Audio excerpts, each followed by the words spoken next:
जब रब राजी होने लगता है, बंदे को अपने ऐबों का पता चलना शुरू हो जाता है और यही उसकी रहमत की पहली निशानी है।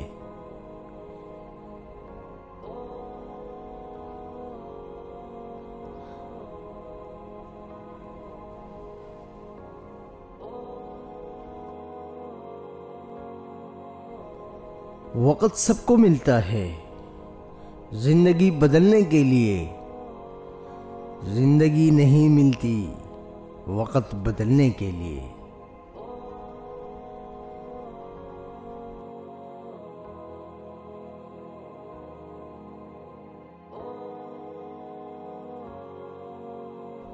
दुनिया भी बड़ी अजीब जगह है।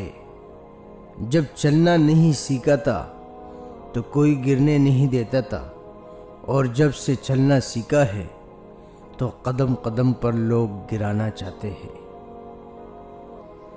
अगर वीडियो अच्छी लगी हो हमारे चैनल को सब्सक्राइब करें।